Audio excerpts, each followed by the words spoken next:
through our meetings and deciding, as a community, we launched the Food Abundance Network initiative to help us seed and cultivate a decentralised regenerative agricultural food system in Hampshire. So we launched in October 2022, and the whole general idea behind One Mind Can is that we are not only piloting these initiatives and bringing them through as a community, it's about inspiring and empowering our community. It's about you, okay? Because everything we're doing now, everything we're learning is about, is to then help and coach and mentor other communities. So we're very, very excited about the launch of the Community Market Garden that we're just about to sign the lease for, which is 4.72 acres, and incredibly grateful to our amazing speakers today who are helping us drive the project and everyone here. So yeah, over to you lovelies. Thank you very much. Looking forward to learning.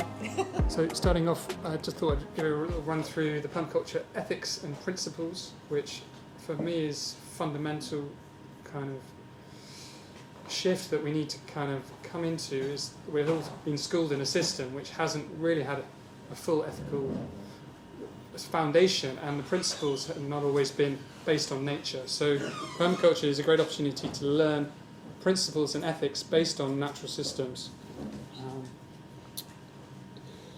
So just quickly, what is permaculture?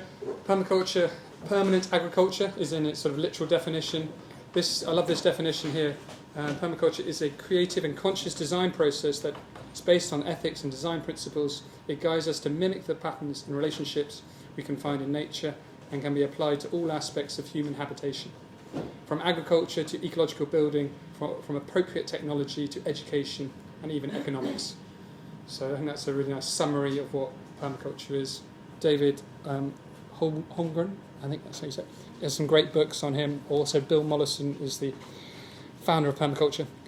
Other ways to see permaculture: the people's solution, the planet's solution, the way forward, ahead of its time, of all time as well. Probably there's also the people's movement.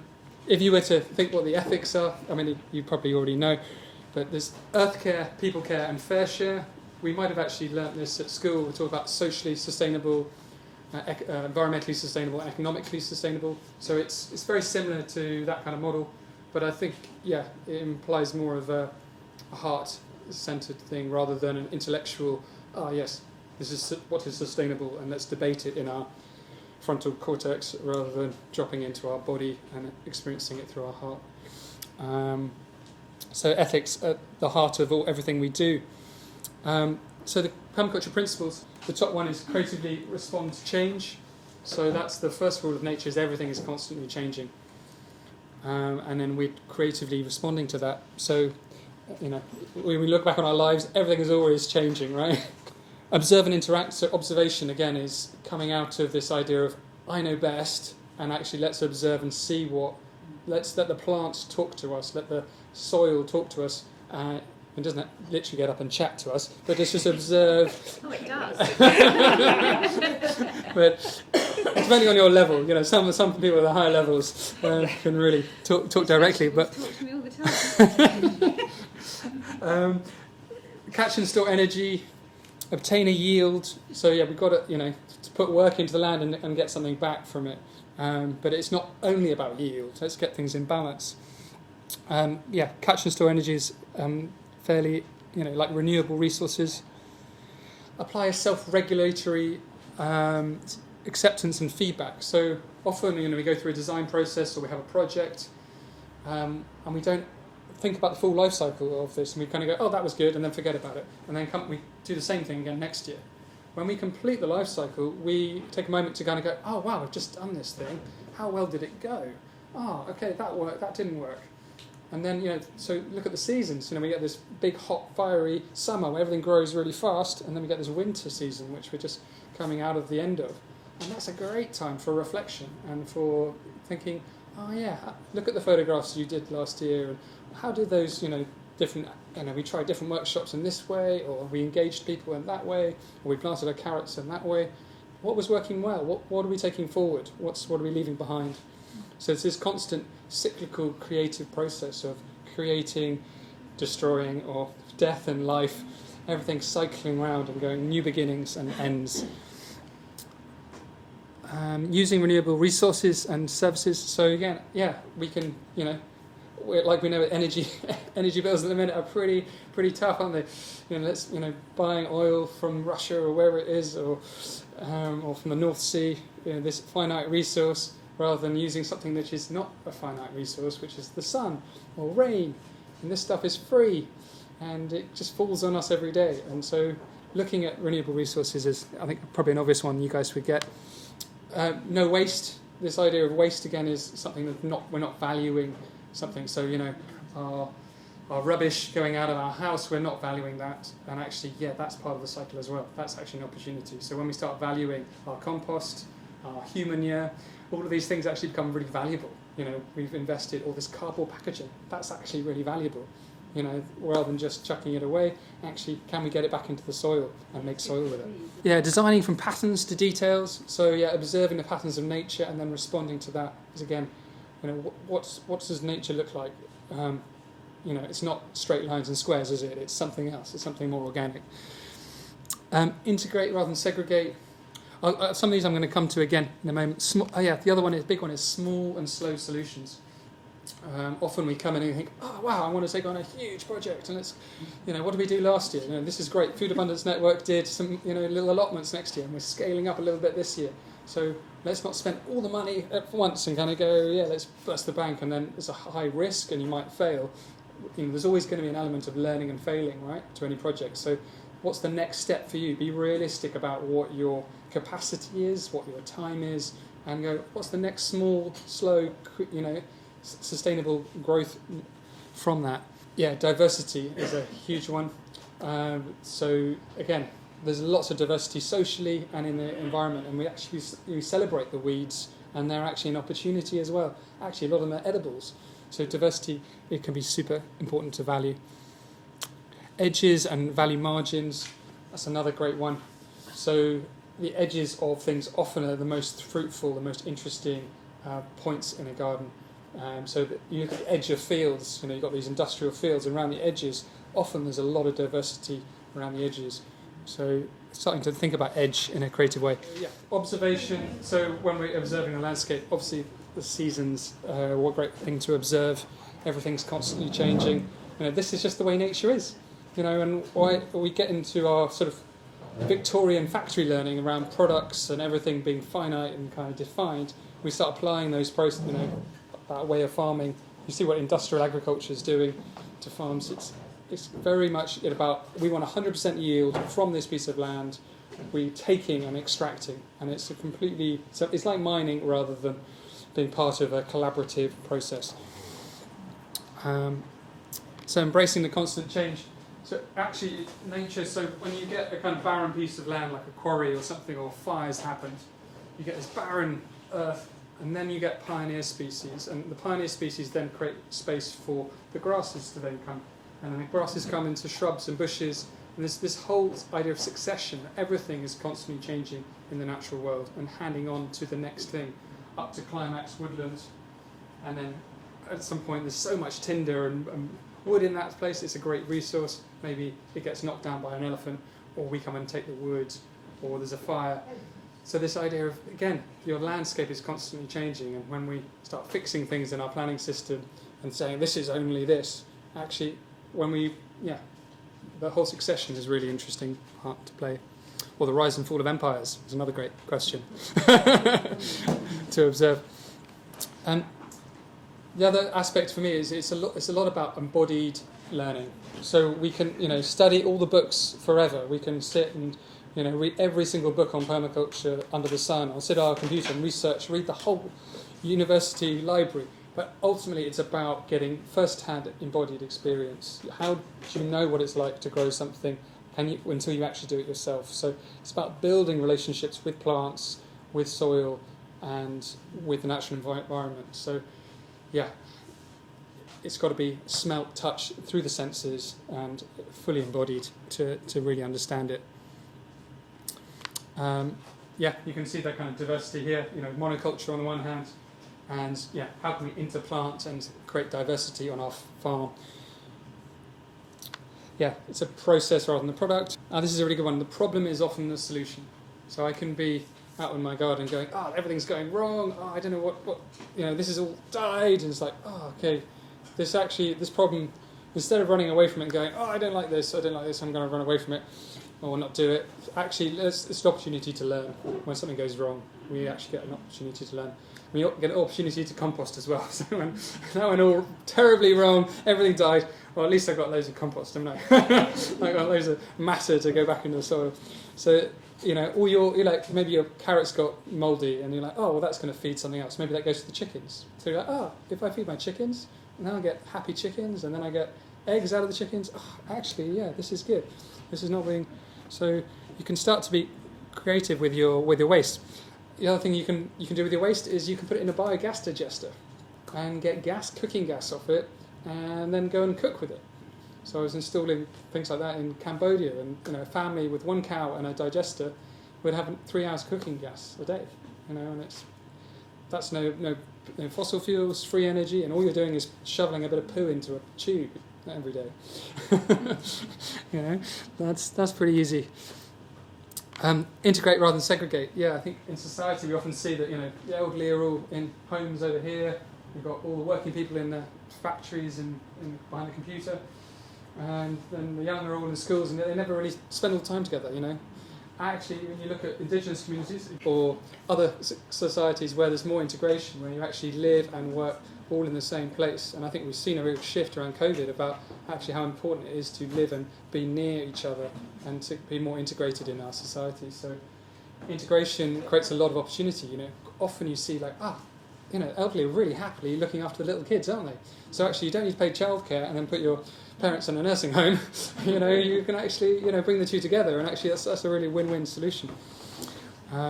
Chickens are great because they go around and eat a lot of the slugs that are eating your lettuces. So again, that integration of things can be super, super cool. If you start creating a rewilding meadow, it's great for the bees. It's also great for the wildflowers. It's also great for the cattle. If you're doing regenerative grazing, the cattle only come there, once every 100 days to eat the grass. So you're like resting the land properly. You get a full bouquet of flowers for them to eat, and they're much happier cows. And so if you're into eating beef or taking kind of livestock, you're going to have happy cows. Maybe you just want to have them as friends, not eat them. But it's up to you. So yeah, that's a quick run over the kind of principles. So you get a flavour of kind of the way to sort of think about these things. The permaculture flower, this is like looking at more of a holistic project. So you apply this to the market garden. So what was the building element of the market garden? You might have some garden sheds, some polytunnels. You maybe a little gathering space, a warm space, like a little fire circle. So that could be the building element. The tools and technology behind the garden. So you need spades, forks, maybe you need a rotavator, maybe what are the tools you're looking at and technologies?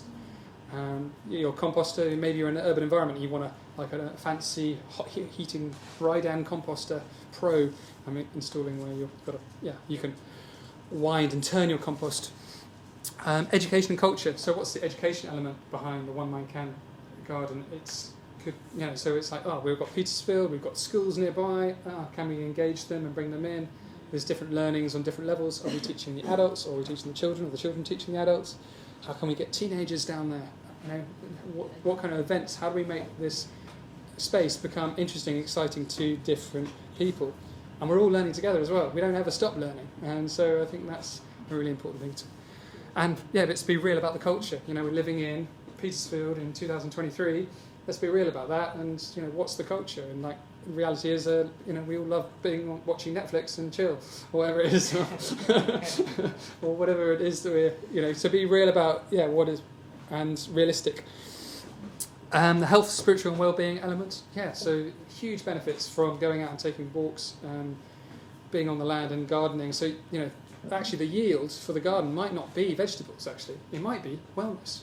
actually that might be a far greater reward. Everyone comes down, have a right old fun throwing compost around, eat 1 or 2 carrots, but it doesn't really matter. You've just had such a great time, you don't really mind that you've... there's lots of potential benefits, and also people, we've got real mental health crisis across the country. We all need to work on our mental health. It's something that's really important in this day and age. So yeah, just getting out and doing physical activity, we all know is really good for our bodies and our minds. The financial and economic aspect. So yeah, what's the model there? So can we all put money into a kitty in a pot and share that and say, okay, yeah, we're going to buy our seeds and our compost each year, and people are going to put in something, or we're going to do it on a donation basis, or some people maybe want to give more, some people are we going to charge for vegetables. So finding that sensible level of exchange and talking openly and honestly and saying what feels comfortable to different for us, and agreeing a model. There's lots of existing models as well with the CSA network for community-led or farmer-led, or do you need a lead grower to kind of pay? Will you want to pay a lead grower to really take leadership with this, and then they can manage the finances and be a kind of, I know what it's like in communities. Everyone's got a different idea, right? Let's be realistic about that. So maybe actually having one person who's a little bit paid, who's a bit experienced, who kind of really grounds the project. Maybe these guys will be good. Could come, once a month and just, be the figurehead, or someone else. Maybe someone who lives in Petersfield, because these guys are actually a bit further away.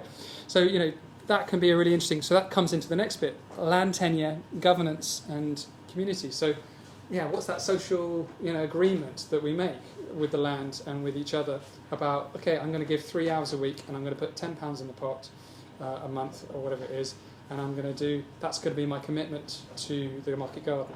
And if everyone does that, then the lead grower could then say, look, okay, I've got this many hours of labour coming my way. I know I've got this pot of money for the year. And that can be a really simple, really effective way to just make everything super clear.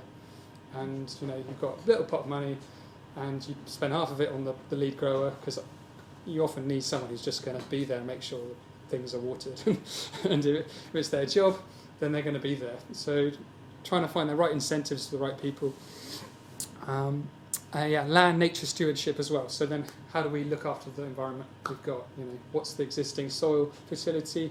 What's the aspect? What weeds? What there might be 500 species already on that piece of what seems like a grass field. There might be a whole load of existing value to that. I mean, often I go across. I think I was walking with someone on their field recently, and they was like, "Oh, there's loads of sorrel, already growing there, and that's a market sellable salad." And I think that was us, Ed. Was it you? I think it's actually my trick. I do that on every project. I do it on so many projects. We have a lot of sorrel. Sorrel just springs up and free, and it's delicious. Yeah, I think the elements is also something that I come back to.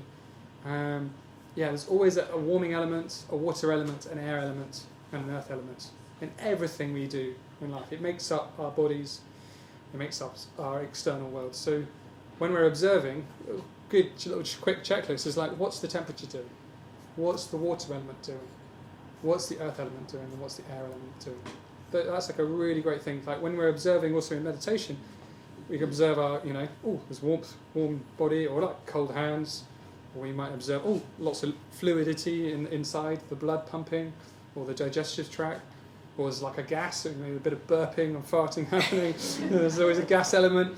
That's and there's lots of Jerusalem artichokes. There's always those elements at play, so keep coming back to that in your observation. What can we see in the water harvest? You probably can't read the writing, so I can test you. So if we're observing the water, what opportunities do we have with water in a typical kind of house and a little bit of land? If you want to shout out popcorn, what water opportunities do we have? Or what can we observe? Guttering and water. Collecting rainwater off the roof. Brilliant. Make sure you've got lots of them. We've got lots of that, so we can store loads and loads of water. Got lots. And then what do we do with the water when it comes out off the roof? We can fill up a water tank, then once it's full, what happens? Deliver it to the right place. So yeah, maybe you've got a really dry area of your garden, so you're like, I'll dig a little channel and make sure there's water in my, during the summer on my nice salad garden. Yeah. So you can have a leaky hose through your salad garden from the overflow of your water butt. What else could you opportunities with water? Looking at what you put over the soil. to keep the water trapped within it? It's like a mulch or something. Yeah. So mulching, yeah. So in the summer, the soil gets really dry. If it's exposed, we shouldn't see any soil. Actually, it's really bad practice to have exposed soil because that is exposed to the wind, the sun, and the erosion. So actually, mulch layers are super important, and so that's leaf litter. So naturally, in the forest, you always have leaf litter or something or over the top of the soil. So you naturally always are already there. But if it's not there and we're creating a bed, then actually, yeah, let's get some mulch and not expose our soil. So yeah, there's also, you can have water for drinking. There's one I've drawn in here a little. There's still quite a few of these abroad. I don't actually like drinking mains water with chemical and chlorines in it anymore. I'd rather drink filtered rainwater. Much healthier. It's a structured, happy God's water from the sky, and then you can filter it through gravel to take out the large chunks, sand to take out the biological filter, so any kind of, if there was a dead animal in the gutter for whatever reason, that got into your water tank, it would take out any risk with that. And then the biochar is a charcoal filter.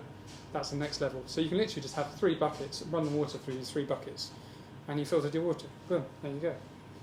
And you can, if you want to go through more stringent and get some more reading about it, there's lots of reading you can do on it, and get it tested and da-da-da. Or you can buy certified products that do it, or you can just do it yourself and have a go, which is what I'm doing. So you can catch your water in a pond. Yeah, that's something we haven't talked about. So you fill your rainwater butt, then you overflow in through your garden, and you can also collect it in a pond and then pump it back out again. Yeah, we've got a pump system, so we have like a pond as a reservoir, and then yeah, we have kind of hose pipes and a pump system, which unfortunately the pump at the moment we do have to put petrol in, but maybe over time we can use solar for that to pump the water up and then into where we're on a slight slope, so then we use the slope of the land, and we have like header tanks up high above our main growing areas, and then you can use the gravity fed water to feed your garden. Yeah, also reed beds are here, so there's different kinds of ecosystem. There's a rain garden I've put in here, rain garden, reed bed. So you think about your, a wet area of your garden. You might think, oh, there's a bog. Oh, I don't want bog. But actually, bog is an important part of the landscape. It's like seeing what you have in your garden and going, oh, I've got brambles. I don't like brambles. Actually, no, that gives blackberries, and you can make really good twine with that. And so so everything has a place in nature. So seeing what you've got, I've got really sandy, alkaline soils. I don't want that. It's like, well, see what does grow there. Actually, try and plant things that work with the challenge that you have in front of you, rather than saying, oh, I wish I had this. So working with the landscape and recognizing the different kinds of ecological benefits of these different spaces within the food system. This was a little sketch design I did for a project. So yeah, again, looking at in terms of permaculture, so you've got the winter sun angle and the sun angle. So you can create a angle glazing, so that captures, the earthship design. It's basically like an earthship. You've got glazing at the front, you catch and store the heat energy. In wintertime, the sun goes all the way to the back wall and heats up the back wall. So you've orientated the building south. You've dug a pond, which also bounces the light in, so you get this lovely dappled light on the ceiling. This excavation of clay here, guess what that gets used for? That gets used to build the wall at the back of the house. So that's moved from there to there. I mean, if you go to Cambodia, literally everyone is on the waterline, and they spend their whole lives just digging ponds and building up their houses. So you just positive and negative, and then they get fish out of their pond, and they live on top of the dry spot. And it's just getting that. Everything has use. So you're digging a hole in your garden, and you've got, what have we got? All this. Have you got sand out of your hole? Have you got clay out of your hole? Have you got some lovely, nice, dark, rich soil? Every time you dig a hole or you move something in your garden, you're doing 2 things. You're creating a hole and you're creating an opportunity. So when you're like clearing a load of weeds and you're like, okay, I'm clearing all this stuff you've cleared, what kind of quality is it? Is it lots of nice leaf mould? Okay, leaf mould can go in my compost really nicely. Oh, is it brambly, thick stuff with seeds in it? Okay, that's something else. It's wood chip, it's big chunks of branch, logs for fire. So everything has a place and can be redirected. This was a nice little project I did for a glamping site down in East Sussex. So 2 little showers there, solar showers. You get a little warm bag and you lift it up. But then with the campers come and then wash up have a little washing up station. So you've got all the greasy pots and pans for people cooking in the summer. And a grease trap is a really simple design. It's basically a bucket on a few bricks. The water, so the water from your sink comes down here, up and around and onto the top of here.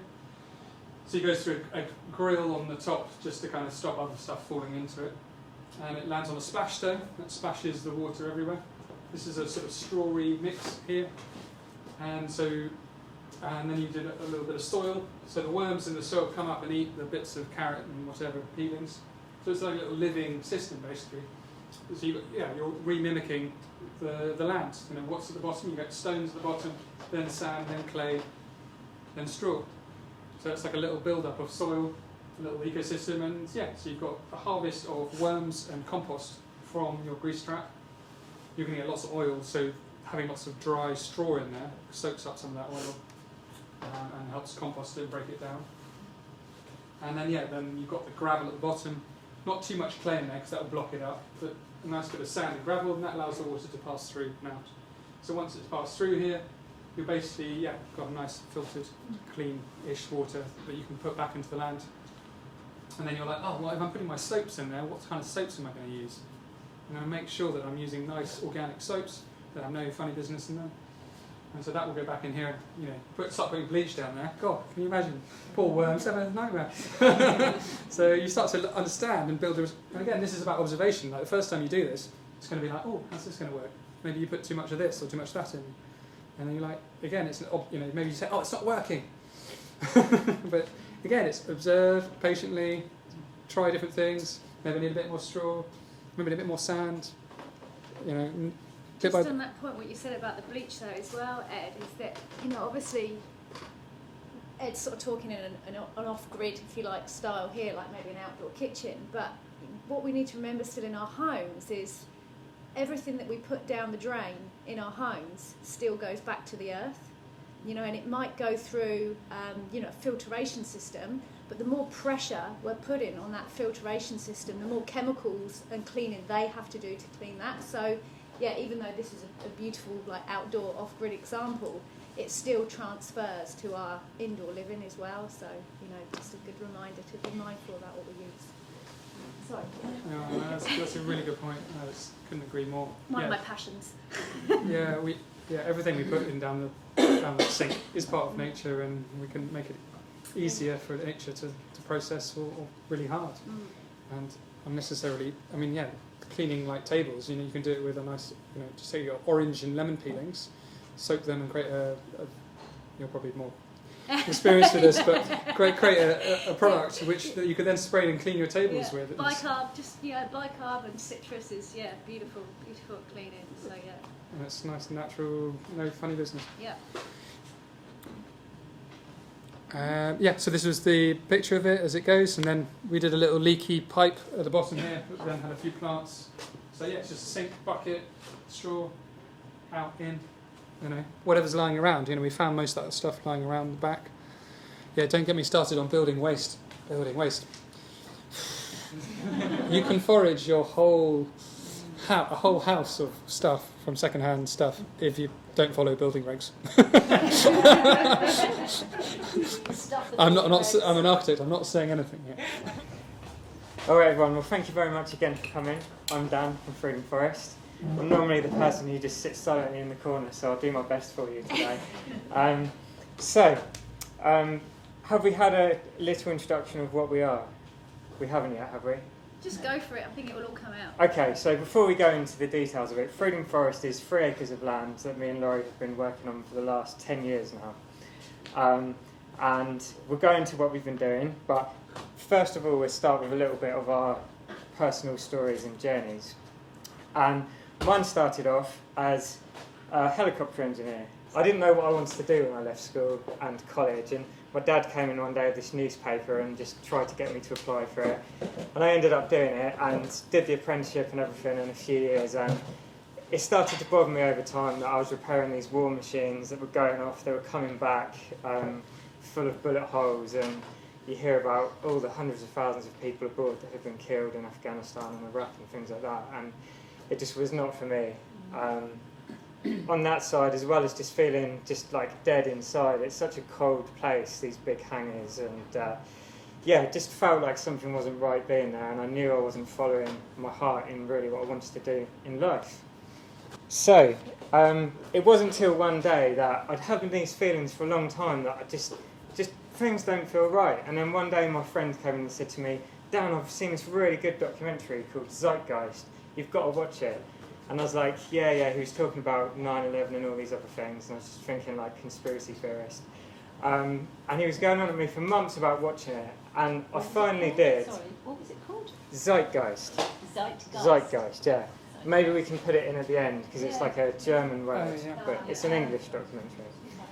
And yeah, so I finally watched it, and it basically destroyed my life. Like everything that I had just, my visions of this world and how it was, it went into the economic system, how the government, the banking systems work, and it just left me shell-shocked for about 2 weeks. Just, I don't know what I'm going to do, just what am I doing?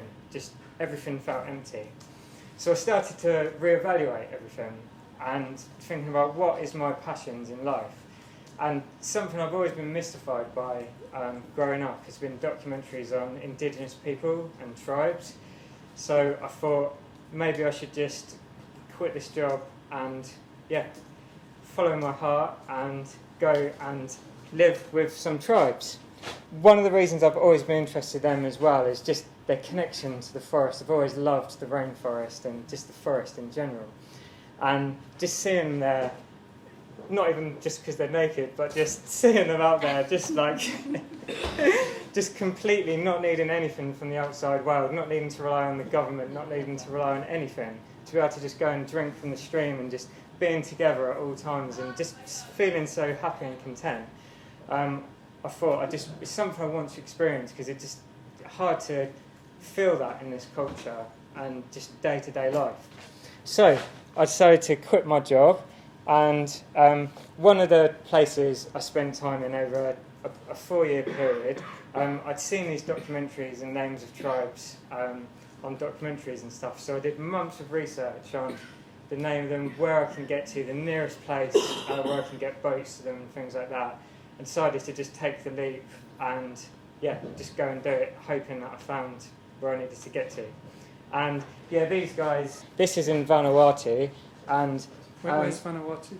Vanuatu is in the South Pacific, and they island, sorry. It's a very small chain of islands in the South Pacific, and this one in particular is called Tanna Island, and they're amazing there because it's one of the few places in the world where they still have ownership of their land. The government hasn't claimed all land, which is an amazing thing, but they've still had a lot of culture around the coast have been eroded by religion, mainly Christianity, just the usual things that go with that, unfortunately. But these guys in particular, they've had contact in the past with the outside world, but they've made the conscious decision as a community that they don't want anything to do with it. So the chiefs have just said, we're not accepting anything from the outside world. We're going to continue building our houses like we always have, all of our customs.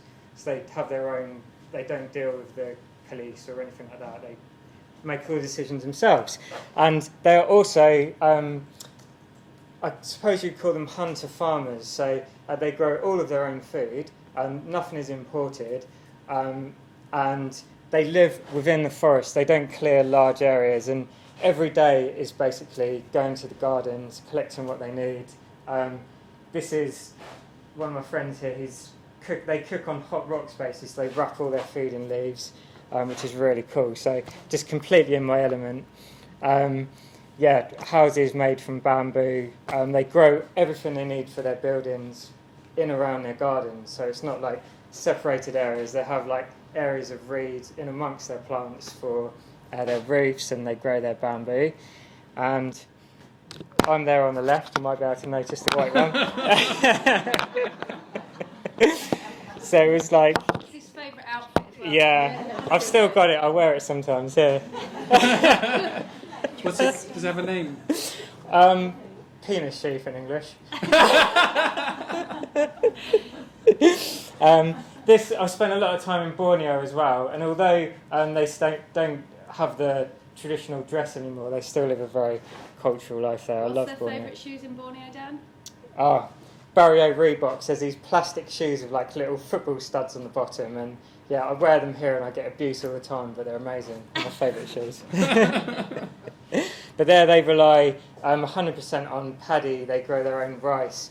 Monumental efforts over generations. They've dug out like areas the size of football pitches, this deep, without even metal tools. Directed rivers to flood them, and then they grow their rice paddy in there. They also grow cassava and all other types of vegetables, as well as relying a lot on hunting as well in the forest. And I probably don't have to say, but the most heartbreaking thing is the people are just constantly asking for my help and begging for me to do something, because the logging is just so extreme. It's just so devastating, and it's really made me realise that everything we buy here has an impact somewhere else, even if it's just could be a pencil with some wood on or something. Like, everything is coming from somewhere else and has an impact somewhere else. So it's made me very much more conscious of everything I buy. Do I need to buy it, really? Yeah. This is some rice as well. Okay, so one of the things I learned from those guys is one of the most important things to them is their land and having access to that.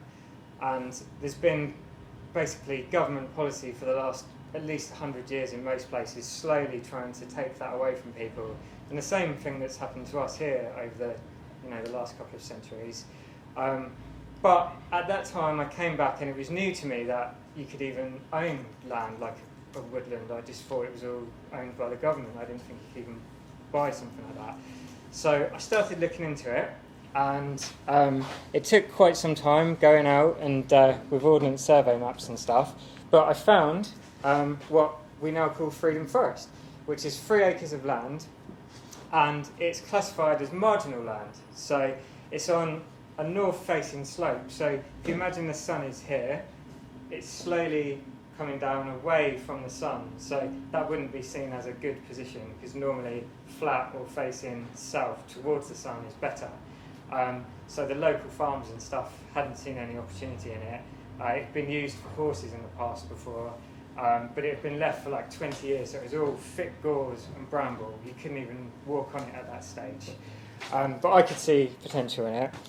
And it's in Zone 9A. What that is the US hardiness zone. So that refers purely to the minimum temperatures that we get. So that's -5 in the winter. Whereas in Portsmouth, it's Zone 9B, so it's very slightly warmer. So there's stuff I can grow there when I had a garden there that I can't just over the back of Portsdown Hill.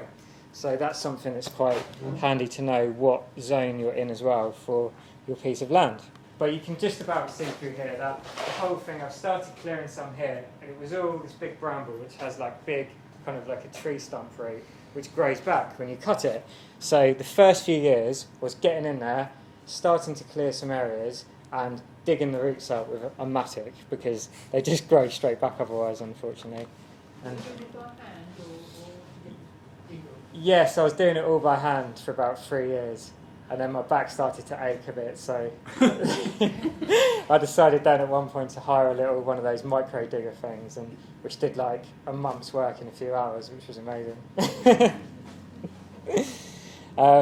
Burning some of it off here.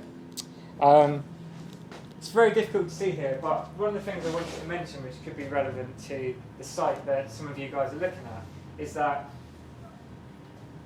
there's a trench I've dug all around the outside here, you can see going round, and then there's these series of holes here. And what that is because I wanted to plant a hedge and a fence as well. And fence panels are very expensive. The fence post might be like £6-7 a post, so when you're doing a large area it's quite expensive. So I thought I'll do my fencing at this stage and dig the holes at the same time, because it's hard if you've already got a fence to then dig all the holes out for the hedge. So I put the fence in first, which the posts go in between this ditch here and these holes for the hedge. So I could go along then and ram my posts in using one of those fence post rammers. And then this trench here that I've dug is actually for rabbits. It's a rabbit fencing I'm putting on there. So you use chicken wire, and then you bury the last little bit into the ground in like an L shape, and then you pull the soil back over that. So when the rabbits come from the outside, their natural thing is to try and dig under, and because you've buried it under that first foot, they just go right to the edge. So when they try there, they just hit their little paws on the metal and then they give up. They don't think to come back. As well, that lets me put my hedge in at the same time. And then what the plan of that has been, which is now paying off fortunately, is that the hedge has gone through all of that metal like stock fencing. I use stock fencing first, which is the one with the bigger squares in to keep like cattle and stuff in. And I use the chicken wire just along the bottom bit. So the hedge has now come through all of that metal. Now already after 6 or 7 years, those posts are all rotting, but it's been held up by the hedge. So it kind of gives, if I had to replace all that wood now, it would cost a couple of £1,000 just to do the areas I've done. So that's been very good. At the same time, I wasn't into all of this kind of permaculture thing right then, knowingly anyway. I started planting a rainforest in the UK because I thought, it's not very sustainable to keep going out there all the time forever more, so I'll just plant a forest here, basically using like all the elements. You've got the tall story of the big trees and then palm trees underneath and all of that stuff. So that was my little passion up until the time I met Laurie. And there's a video on kind of this stuff on our YouTube channel that called Why I Bought a Woodland, that if any of you want to see any more about that kind of thing. And then, yeah, I guess a new chapter was when I met the lovely Laurie. And then, we can go on from there in a minute. So I'll pass you over to Laurie, I think.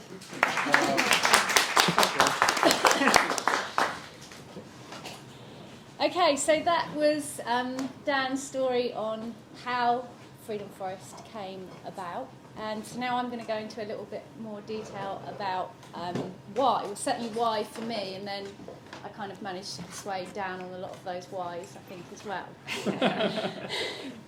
So there he is, back in his favourite outfit again there, tending to the land in next to no clothes.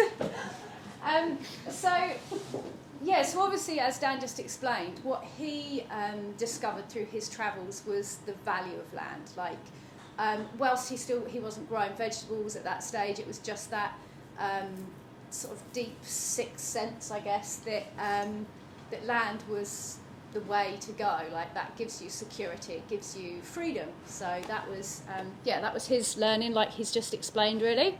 But yeah, obviously, like I said, his passion at the time was growing hardy tropicals. So that was where he was putting all of his focus into creating what we call as the jungle. So what you might pick up about Freedom Forest as we talk about it, or if you watch any of our videos that we've got on our YouTube channel, is we've got lots of areas, and so each area has its own kind of name. So that is the jungle. It's a really beautiful space. And whilst that isn't an edible area for us, the wildlife is an edible area for them, and we have a huge amount of wildlife on our land.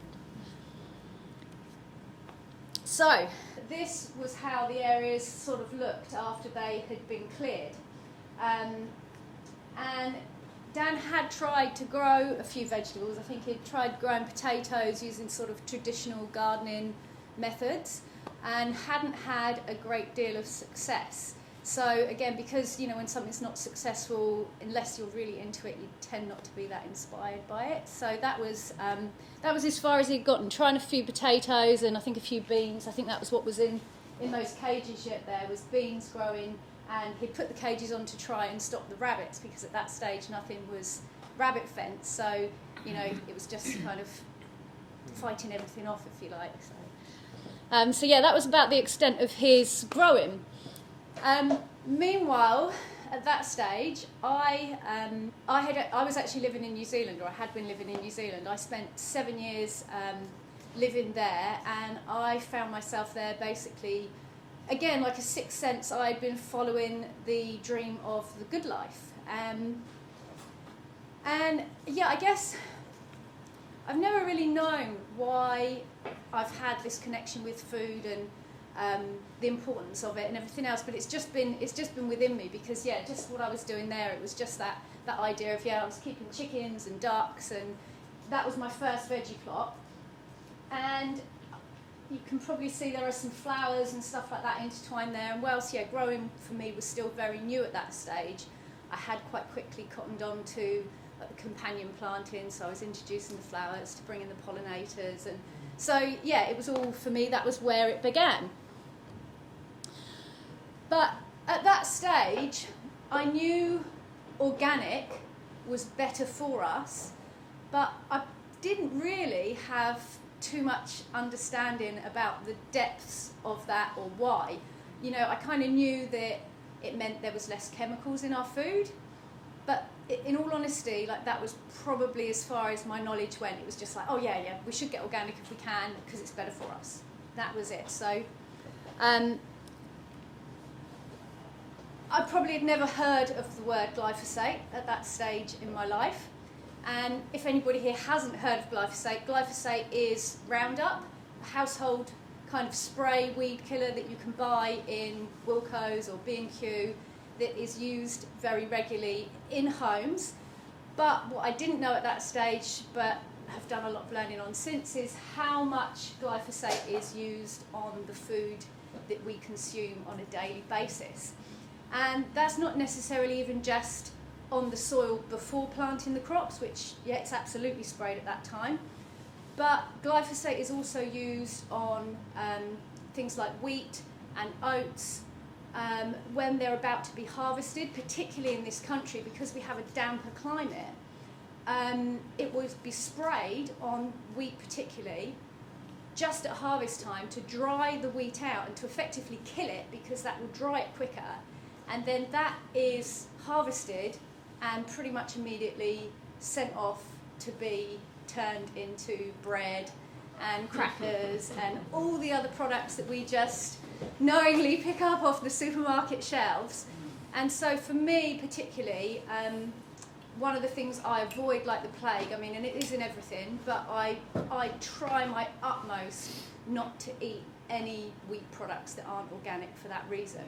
Now, unfortunately, we can't avoid glyphosate nowadays. It's actually a water-soluble chemical, and that is really bad news, because it basically means that it can get into our water systems and into our body a lot easier than some other chemicals which aren't water-soluble.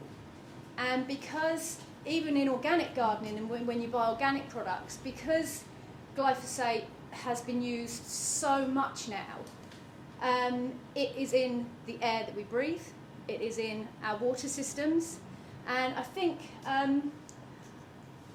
it's said that even if we stopped using, like the whole world or the country, whatever, stopped using glyphosate today, it would take us 50 years to repair our systems and for it to be cleared through our systems. And the other really interesting link with glyphosate is that it was in the 90s, early 90s, that its use increased greatly. It's been around since just after the war, the Second World War, and so it has been being used since then, but it was used a lot less. But in the early 90s, it started being used a lot more.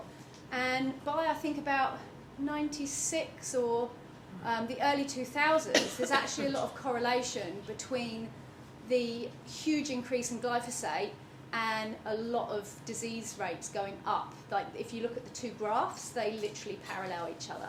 So, and particularly things like Alzheimer's and cancer and things like that. So there is, there's now becoming very, very clear links between glyphosate and disease in humanity.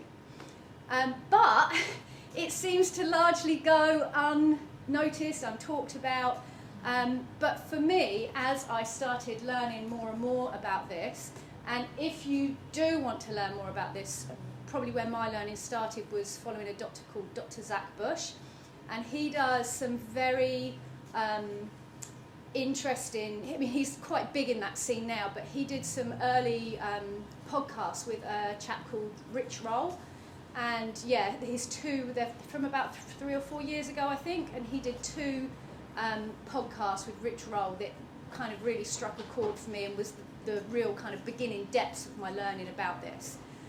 But so basically, so the why. So this is all the why, what we do at Freedom Forest, because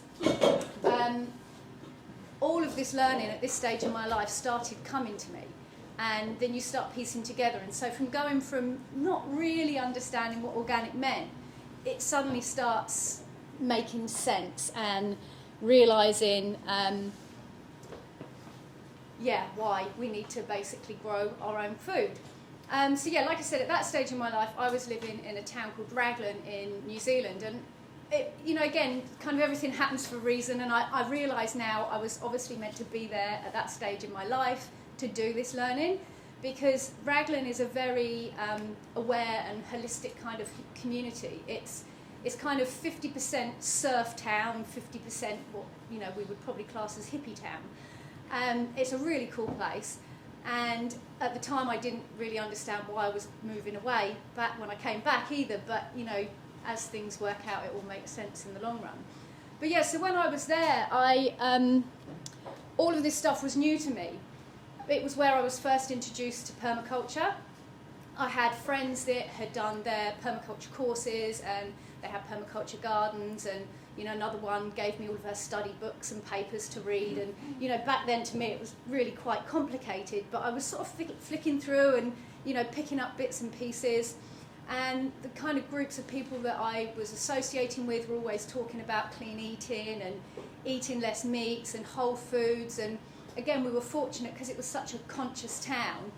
We had a really good kind of little cooperative shop that was set up there, and so that was where I joined my first cooperative kind of buy-in of my whole foods, like wheats and flour and rice, and so that's when I really started going as organic as possible. Yeah, they had an awesome recycling centre there, and it was all about less plastic. And also in New Zealand, because anywhere that's basically rural, they already they operate on rainwater catchment on the houses. So that out there is just kind of standard. And I was living semi-rurally. That's actually the view. That picture is the view from my deck out the front of my house that I had there. That mountain is called Mount Karioi. And so I was living on rainwater catchment. And actually at the time when I was in that house, when I first moved in, we didn't even have a filter. Like literally on the downpipes there was some little mesh filters, and I remember some of them were missing. And then that went into a big, I think it's like 36,000 litres tank. Would that be about right, Ed? You remember, big tank. Sounds right. And then that came straight out of our tap, and I was drinking that water for quite a few years before I was kind of going, yeah, okay, well I'm learning about all these chemicals in our environment. Like, maybe I should be filtering this water a bit. So yeah, eventually I did get like a UV and micron filters and all of that put on, and shortly after I actually left the property. But anyway, it was a real time for learning and absorption, and whilst this was all new to me, I didn't kind of realise how much was actually going in and why, but I think now it was.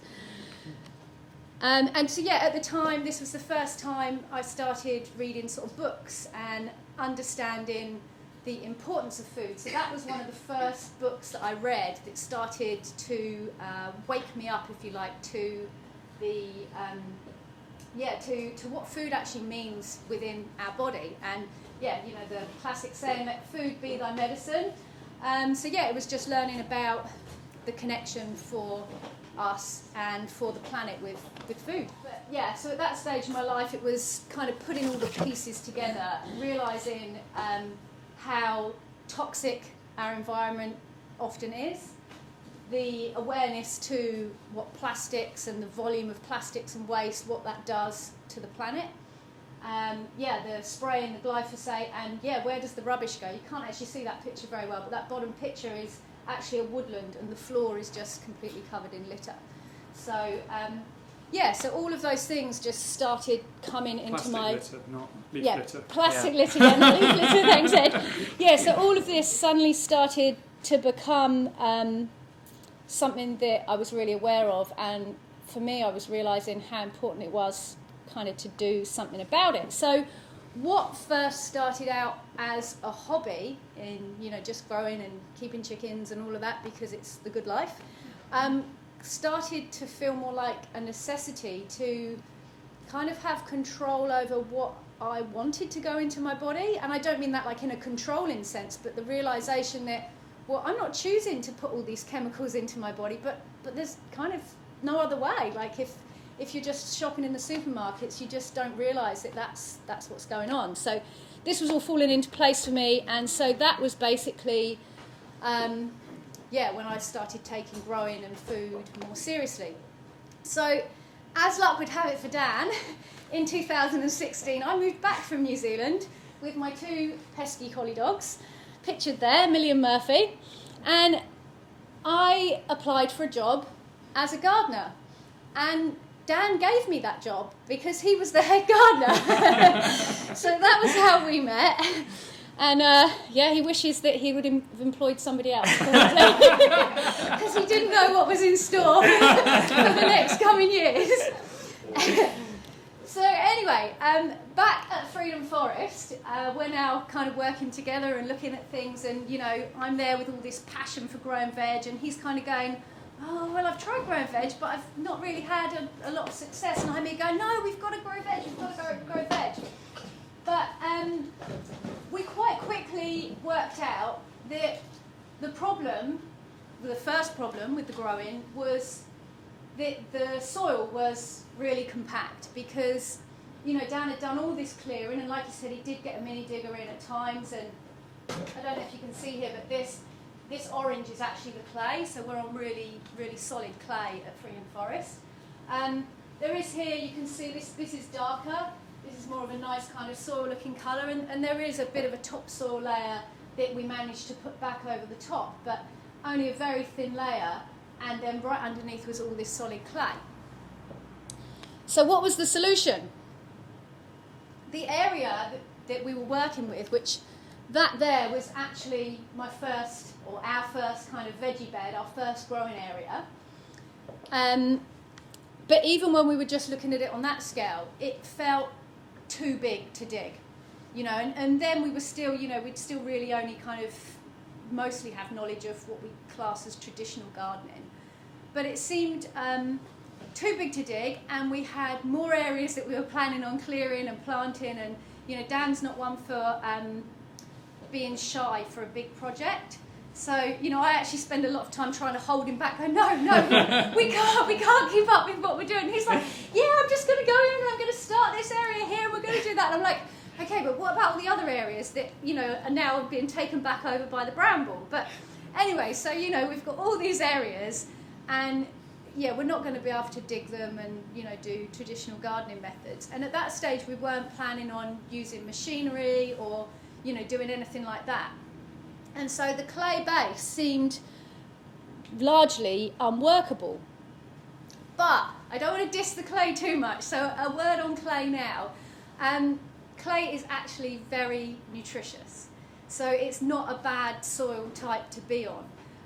It holds water very well, it holds nutrients very well, but it does compact easily.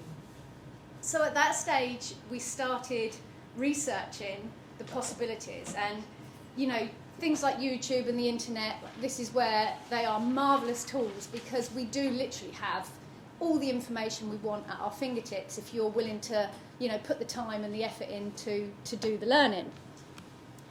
So, sorry, just on clay, isn't it quite often called the pan? So when farmers have been intensively agriculture on that piece of land for a long period of time, they've been driving machines up and down, ploughing to a certain depth or whatever it is, everything underneath that certain depth of like a little bit of topsoil becomes this super compacted, ridiculous, hard, impenetrable layer, and they're just farming on very thin soils, whereas you can get out in the Amazon where they're building 1 metre deep soils, which is fluffy and soft and full of carbon, and that's what you want, really. And that's what we really want. And we're, you know, you guys have just started at the real difficult end. Yeah. So at that stage, we had our heavy clay, and we started doing our research, and that's when we discovered back to Eden gardening. and we discovered no dig, and we discovered things like lasagna beds. So we are going to go into some of these things in more detail this afternoon, but I'll just briefly say now. So back to Eden gardening is very similar to no dig, but it basically is using wood chips a lot. So it's using like a wood chip mulch, ideally very rotted down wood chips, but I'm not sure how much we'll get a chance to go into, but yeah, there's lots and lots of things you can do with wood chips. Come on, talk about it. You may come up with, if you do research about back to Eden or wood chips as mulch, you will probably come up also with a lot of information that it causes nitrogen lock. And it can, in some cases, if you don't use it right. So it is very important that if you use wood chip as a mulch on top of your soil, that it stays on top of your soil, that you don't dig it in, because if the big chunks of wood do end up in your soil, that can cause the nitrogen lock. So it's Can I just explain one please. other thing with that? Like, it basically stems from a guy called Paul Gauchi, I think his name is. yeah, he's up there. Back Oh, to Eden oh, he's gardening in there. documentary. Oh, Yeah. brilliant, okay. And he's in America, and what I love about this, he observed on his property these ginormous trees, 40 metres tall, massive trunks, all so close to each other, in the drought, still beautifully green, loving life, so healthy, plants underneath them. Yet he, just 15 metres away, was trying to grow annual plants, and they were wilting and dying. And so basically he's seen nature is doing something that I'm doing completely wrong here. So what he's basically doing is replicating the forest floor by applying wood chips, which are generally a waste from tree surgeons, which are just being produced and normally burnt for biomass and things like that, applying them to the floor and then planting into them, so you're creating a forest floor basically, which requires very little maintenance in terms of... So nitrogen lock is when the plants can't access the nitrogen. So you'd normally notice it in your garden as plants kind of yellowing. So it's basically, as the wood chips are composting down, it uses some nitrogen to do that process. So as long as it's layered on top of the soil, it's completely fine. But if you start digging it into the soil, then it can affect where the plant roots are. So that's just one thing with that method, to be very clear. Yeah, so it would take the nitrogen out of the soil before the plants get it, and that's then why the plants sometimes don't get enough nitrogen. But what I wanted to say on that is it's actually something that we haven't experienced with any kind of level of issue at all. And sometimes when we plant, we notice the young plants, not long after they first go out, may experience a little bit of nitrogen lock, but as soon as they get their roots deeper down into the soil, they're fine, and actually then they just benefit hugely from having a really thick wood chip mulch layer, which as it breaks down feeds the soil. It feeds all the worms and the microorganisms and everything in the soil, so they're loving it, and that actually in turn is what's feeding the roots of our plants. And also the wood chip is very, very good at keeping the moisture in the soil. So again, with these extreme weather patterns that are happening now, or that we're experiencing, we found in that regard that the wood chip is very beneficial. We do have a few kind of things that we're actually going to be trialling something new, hopefully this growing season, a method of using the wood chips, because sometimes when we're succession planting in the beds, it does make doing a second planting a little bit more complicated, but I'm hoping to do a video on that probably in the early spring, so you'll have to stay tuned for more on that one. But yeah, and then we had no dig.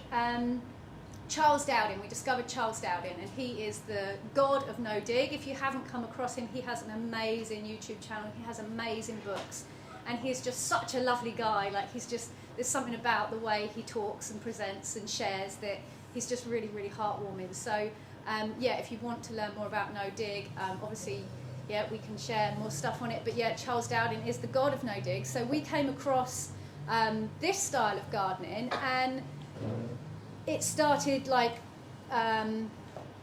ringing true to being what we needed to do for our clay-based soil, because if we could put all this compost layers down on top, which is what no dig is, and Dan is going to share a lot more on this this afternoon, it was the obvious method to dealing with our clay base that we felt we couldn't grow on very easily at that stage. And then also lasagna bed, which is very similar to no dig, and lasagna beds is basically just layering organic matter, different types of organic matter, and just basically letting nature do its thing, taking its time, breaking down, and that in itself will create a compost layer on top for you. So over here, so this is this same big bed, the big flat clay base that we were showing you pictures of earlier, and all this green that you can see creeping in, all the green kind of splodges, that's actually our beloved sheep sorrel that Ed mentioned so kindly earlier. So it wasn't long before that clay base was the only thing that does seem to grow on it really easily is sheep sorrel. And so here I am, quite glad that you can't see me too clearly because it's not a terribly attractive picture, but I'm here with lots of piles of organic matter. And so what we started doing was bringing in whatever we could onto the site to lay down on this clay base. And so we, at that stage, we've got some horse fields around us, and so we found quite an old dung heap pile and asked if we could start taking that. So we started laying down horse manure, and then we dug out my parents had a kind of compost pile of grass clippings from the previous 5 years at their place. So we started digging out all of their grass clippings and shipping that over to our land, and we were laying all the grass clippings down, and then we laid wood chip down on top. And we're fortunate because we have access to a green waste site which is really nearby us, and so we actually get most of our wood chips from there.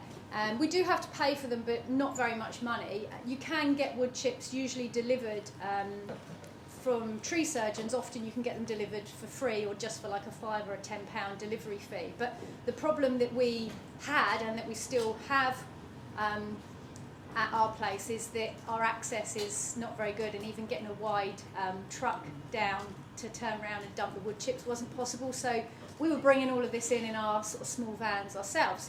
But anyway, so that was the solutions that we found. So we layered down, so kind of lasagna bedding, I would call that more for the first year, but that's actually, it shows the layers that I was building here. This was wet, really soggy wet grass going down on top of the horse manure, and then this is cardboard that we've laid down to create a path through the middle, and then this is where we topped this half of the bed off with wood chips already. It looks beautiful, it's so lovely when it's all nice and fresh as well. So that's that same area. You saw the big clay base with the digger on earlier. And that was at the start of the season, and we planted straight into that, and we grew the first season, which probably isn't ideal, letting things, if we could have done it in the winter before and let it break down, that would have been better. But we were just wanting to get going. So we planted straight into that the same season, and everything grew. We were growing a lot less than we are now, but we didn't notice any issues with the fresh horse manure. Well, it wasn't fresh horse manure, but the rotted down, semi-rotted down grass and the wood chips, and and that was our first season of growing vegetables at Freedom Forest. That was probably 2017, I think. And and there's Dan with a lovely basket of tomatoes from those plants there. Had you done the rabbit fencing? We had on that section, we had. And funnily enough, actually, that year is the only year that I've actually successfully grown butternut squash. And I wouldn't say it wasn't as hot a summer as we've just had. And they do, now I know more about these things, that they do say to grow butternut squash in this country, we do need to have quite a long, hot summer. But the butternut squash seemed to love all of those layers of fresh, compostable material, because they grew really, really well that year, and I've never grown butternut squash that well ever since. So there's a few things I did actually when I was in New Zealand. I used to grow my pumpkins and squash like that directly out of the compost pile, so that is also another option. If you've got a compost pile that's kind of semi-rotted down and you want to use the space, just transplant some pumpkin plants or squash plants straight in there, and they kind of love it. So basically now we knew we had a solution to how we could grow and how we could create soil and create a better growing medium, whilst everything then softened the clay. And we also knew that, or we know now, that the roots going down, the more roots that you get going down into the soil will actually also help to break the clay up, and then all the bugs do their job and they mix the layers and everything starts to soften, and then slowly the clay gets darker and it takes longer to get orange as it goes down. So we knew it worked, we had the bug, and so then it was about increasing what we were growing, how much we were growing. And still at this stage now, we are largely what you call subsistence farmers. So we are growing to feed ourselves. But we do obviously have surplus crops, and so this is kind of how we've got involved a little bit, how we initially got involved with the One Man Can and the Food Abundance Network, is because we're kind of there going, well, we're not, we initially thought we were going to go down the market garden route, but we kind of quite quickly realised that actually wasn't going to be for us, because, first and foremost, we do want to grow for ourselves, because that's just an inert kind of sense that I've always had, that's very important, to be able to look after yourselves and to know the food that you're putting into your body. And if you're not growing it yourselves, then obviously it's really important to try and know as much as you can where it came from and how it's grown. Well, that's certainly something that's very important to me. So we do largely grow for ourselves, but we do and will have surpluses going forwards, and so we're looking at ways to see how we can get that out to our wider community and to be able to benefit others, and among many other projects that we've kind of got planned for Freedom Forest in the future as well. One question. What percentage of your food do you think you eat from the land? I knew you were going to ask me that, Ed, so I've been thinking about this. I think currently, and thank you for reminding me, because I should have said that there, I think currently we are probably somewhere between 60 to 70% self-sufficient. So, we do still bring in things like flour. Thank you. And we could probably be a lot more self-sufficient if we wanted to be a lot stricter on, some of the naughty things that we eat and buy. We could, if everything fell apart tomorrow, which we don't want it to do, we could be a lot more self-sufficient. But we do still eat chocolate, and we do still buy in some grains. But on that note, actually now's quite a good time probably to introduce these guys. And this is Blue Hopi flower corn, and this is something we've been growing and experimenting with for a few years now. And as soon as we've got a little bit more free time, we've started gathering the equipment, and it's only very basic equipment that you need to grind this kind of corn down into flour.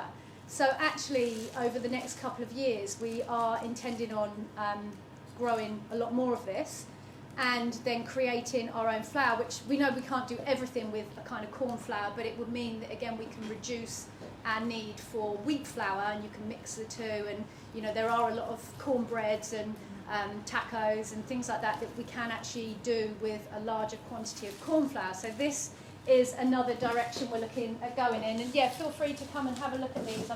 We'll have a chat about this later, a little show and tell, but Blue Hopi flower corn. So this is somewhere. And one of the amazing things about the crops that came from the Americas is that they were cultivated by humans over a long period of time, and they don't require expensive machinery to process. So that particular variety there is from the Hopi Nation, and basically it's shucked. They used to shuck it by hand, just by turning it. You can spin it in your hand and they all fall off, and then they would bash it up and use kind of big pestle and mortar type things to pound it. But these days you can just buy a little cast iron thing that goes on the table, and you turn it, put it in, and it takes all of the individual kernels off, and then you just put it through a little mill as well, which you can buy both of those for £40 each. And they actually grew these, which is something I just find so magical, in a method called the Three Sisters, which is using the... I'll stand up just so people can see at the back. So this variety would be about 7 foot tall, 7 to 9 foot tall. It's a very big variety. They would grow the corn as basically a stock for the beans, and then they would plant their beans into the ground at the bottom. They would fix nitrogen into the soil and feed the corn while using the corn stalk as a trellis. They didn't have to poke like sticks in the ground and things. And then they would grow their squash down on the ground around that. And that has very like small spiky hairs on it, which kind of, what's the word, like ward off kind of other predators that would come in, because it's not very nice for them walking around it.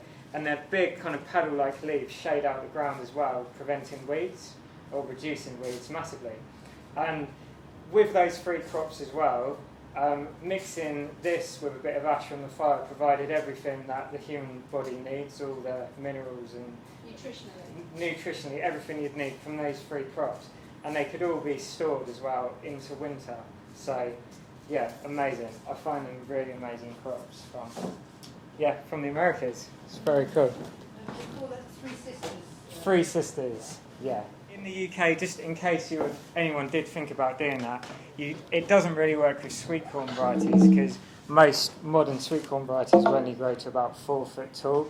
So you really want to grow a larger heirloom variety if you're going to be doing the corn with that as well. There are some sweet corn varieties which can grow tall like that, but most of the F1 ones won't, unfortunately. Can that be eaten like sweet corn? This one, you can eat it like sweet corn, yeah, we've tried it, but it doesn't have the same sweetness as sweet corn. It's a bit more like without the sweetness. Use it as popcorn. This variety you can't, but there are other we do grow popcorn varieties, and there's a really nice one, if anyone's interested, called Glass Gem, which grows, it's about this long, and it's multicoloured, like every colour of the rainbow on it, and it's very beautiful.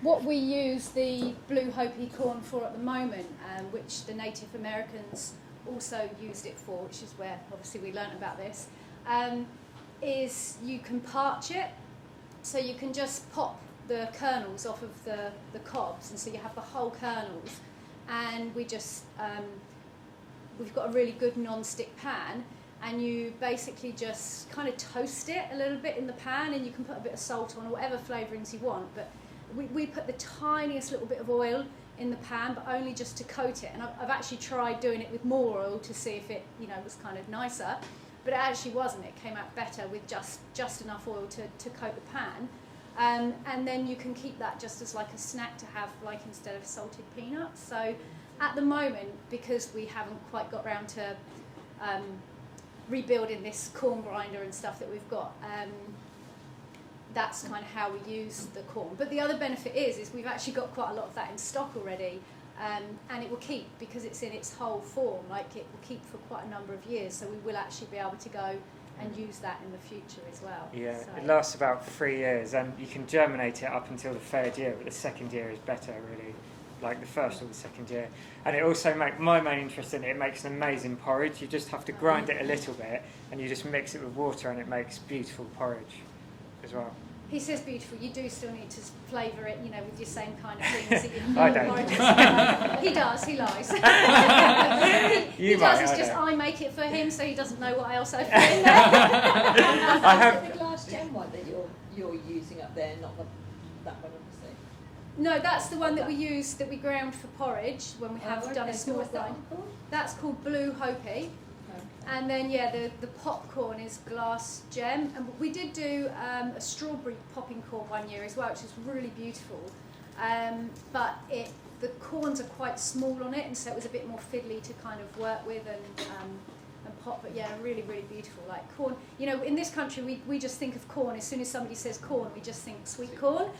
But it's so much more of a resource than that. And one of the reasons why, like Dan just explained, is actually because corn is a crop that you can grow en masse quite easily on like a small plot. So you can grow enough corn in a smaller section to actually do something with, in terms of like compared to other grains like wheat or rye. If you do a small plot of that, you won't really get very much that's going to give you much sustenance for very long. But corn is something that we can actually grow in this country that we can utilise a lot better as like a grain crop, as a grain replacement. So. And there's one other amazing thing as well. Oh, you've got him going on corn now. Corn is one of Dan's passions, by the way. You might have seen when corn grows, it has all these hairs, silks that come out the top. And each one of those corresponds to one of these individual kernels you see here. So when it's pollinated, it's wind pollinated, so often you see farmers grow it in a big block.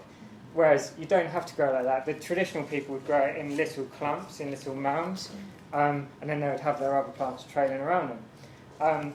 They would also plant big rows of sunflowers between varieties as well to try and stop. They didn't actually understand at that time the pollination, but they just knew that helped to prevent them crossing or mixing. And they called it wandering. But one of the amazing things with corn is that unlike other crops, you can actually see if it's cross-pollinated within one season. So something like a squash like this, you don't know the seed from that. You have to grow it next year. You don't know whether this one is crossed with this variety, and then you're going to get something random or not edible next year.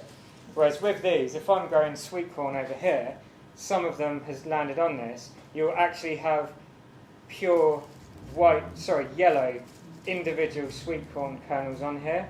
So if you wanted to, I can still collect my blue Hopi seed even though I'm growing some sweet corn over there by just not picking out the yellow ones, and then these ones will be the pure And variety. seed saving, I'm hopefully going to do a little, seed saving is kind of quite a big topic, but I am going to try and do a little segment on seed saving this afternoon as well. Sarah? Can I just say Yeah. that holistically, those silks, Yeah. our grandmothers used to say, save your silks, girls, because they're hormones. They make a brew which will balance menopause with hormones. Wow. I better get onto that then. Silks, girls, Wow, that's amazing. Can I ask you a quick question? Last year, you helped me with my garden. Yeah. I did the 3 Sisters planting. Yeah. And I used short cord. Yeah. And that was overtaken very much. Yeah. And stopped from growing. So it would need to be a tall variety. Yeah, taller is better. Yeah. Yeah. And also, would it be so that you could get more cobs of the taller variety? What about ash? You were mentioning putting ash into things for a mineral content. Does that have to be from a particular source, or can I burn all my papers and chuck the ash on the garden? Personally, I think as long as it's quite clean, like we put ash from our fireplace back through the compost or onto the garden, but I'm quite careful as to what goes in the fire, so I won't put anything like plasticky or anything that I see as questionable. I wouldn't want that going back through the garden. I mean, probably, again, I'm not a scientific person, so there probably is some kind of science that by the time it's broken down and if you've composted it, it might well be fine. But again, just personally and kind of thinking about the earth care aspect as well, if I'm happy with what's gone into the fire, then yeah, absolutely, it's a really good resource to add to your compost or your gardens. Traditionally, what they specifically used was all the corn stalks. They would just burn it all off at the end of the year in a big pile, and they would use that ash. From that one. Yeah, so like green waste, burn green waste. Coal ash is not good for the garden. It's just coal ash is not good. So no coal. No coal ash, but wood ash is good. So yeah, what Sarah just reminded me you saying about the height as well, and something that Camille shared the other week is Camille actually grew sunflowers and grew the beans up the sunflowers. Yeah. They all found their way, and it all just works in complete synergy. Yeah. The heirloom sunflowers, and it all just works. The beans were protected. The thing I would need to do is probably put the squash on the floor there. Yeah. So that's it. So actually, sometimes they call it. Is it the fourth or it's the fourth sister? Is the sunflowers in the 3 Sisters method?